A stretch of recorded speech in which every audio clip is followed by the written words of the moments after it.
For minus 4 gives us 0, and inside the parentheses, 3 minus 3 gives us 0. In the end, 0 times 0 gives us 0, which is our final answer. But this answer is not correct because we did not follow one of the most important rules in mathematics called the order of operations. The order of operations tells us that when we face a mathematical expression, we cannot start solving it from anywhere we like. Instead, we must follow a specific order called the correct order of operations. The correct order of operations is known by a short acronym called PEMDAS.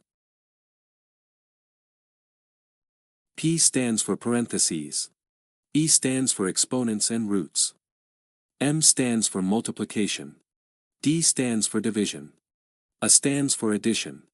And S stands for subtraction.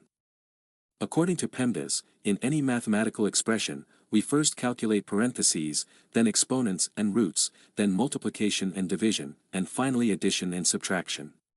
Remember that multiplication and division have equal priority.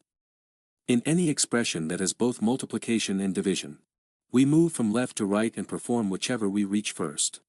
This rule also applies to addition and subtraction. Now, with these explanations, let's solve the question from the beginning of the video. But before solving it, please like the video and subscribe to the channel, and if you have any questions, ask them in the comments. For minus 4 times 3 minus 3, according to PEMDAS, we first calculate inside the parentheses. 3 minus 3 gives us 0, and the expression becomes 4 minus 4 multiplied by 0. In mathematics, when a number is written next to parentheses, it means that the number is multiplied by the expression inside the parentheses. However, for simplicity, we usually do not write the multiplication sign.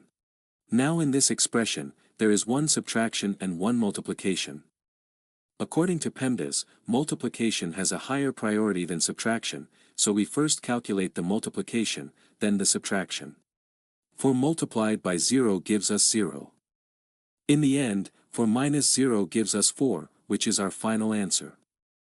Thank you for watching this video. If you enjoyed it, like the video. If you have any questions, ask them in the comments, and I will definitely answer. Share it with your friends. And subscribe to the channel.